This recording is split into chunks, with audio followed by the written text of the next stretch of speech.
Ken Trahan, Lenny Vangilder, SportsNola.com.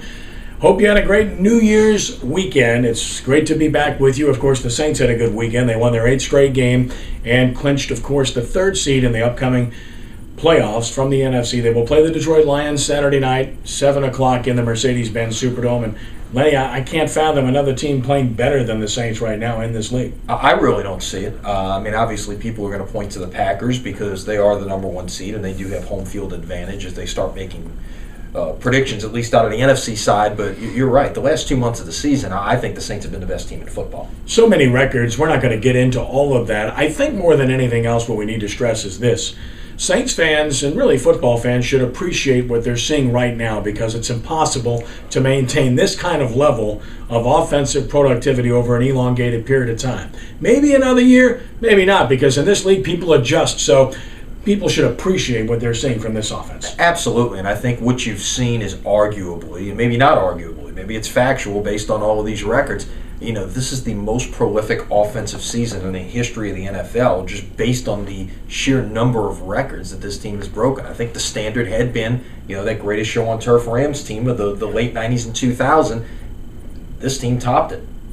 Before the game, my buddy Sports Mole was asking me, hey, who should I play? I have both Breeze and Newton in my fantasy league team. And I said, you should play Newton because you don't know how long Breeze is going to play. Real smart advice, huh? Yeah, in other words, don't listen to Ken for fantasy football advice, okay? That's why Emmanuel Peppers is providing that insight for us on Sports Nola. So, but Breeze, another great game. And Drew said it after the game, and Sean Payton alluded to it a little bit.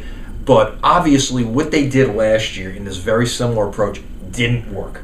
And what you're seeing this year was a different approach. Play to win, play the game. Hey, if somebody gets hurt, somebody gets hurt. But you went in without any momentum last year, clearly. Had to travel to Seattle, and we all know what happened there. This is a team that's going in with an extraordinary amount of momentum into the playoffs. And the Lions are coming here. It's a rematch game. Saints won 31-17. Might have been a bit closer. The Lions shot themselves in the foot substantially. The Lions are good offensively, but not so good defensively. And the Saints at home, I can't see any way that Detroit wins this game. I don't see it either now. Of course, everybody's going to point to the fact that Ndamukong Suh did not play in the first meeting. Nick Fairley got hurt early in the first meeting. Those guys, they're on the field. It makes a little bit of a difference, especially as you look at the interior of that line, going against, the Saints line. Obviously, the guards are the strong point of that line, so that will be a factor, and that will be a matchup that I'm sure will be analyzed over and over between now and Saturday night. But again, looking at this thing, how many ways you can look at it, I see the Saints still coming out winning.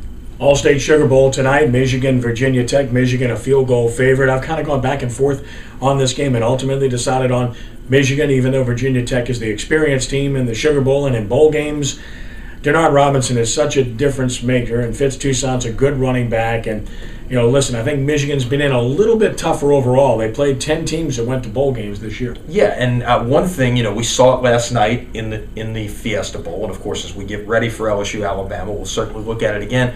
If it's a close game, you got to look at special teams. Virginia Tech's on their 3rd string kicker now because they've, left one guy home before they even got here, sent the other guy, the 2nd string guy, home on a bus for missing curfew. So if it comes down to a field goal and you've got an inexperienced guy who is 0 for 2, only having tried like a couple of 55-yard field goals out there, that could be a big difference in this game. One thing a lot of people have suggested, this could be a high-scoring game. Don't forget, this is the 6th and 7th ranked teams in the nation in scoring defense. They both allow just 17 points a game. So, this a 20-17 type game would not surprise me at all tonight. Yep, I do expect it to be another good game, which is good news for the Allstate Sugar Bowl. Of course, we'll have a recap of that game plus our full analysis of the Saints and Detroit coming up later this week. For SportsNola.com, I'm Ken Trahan. For Lenny Vangilder, thanks for joining us.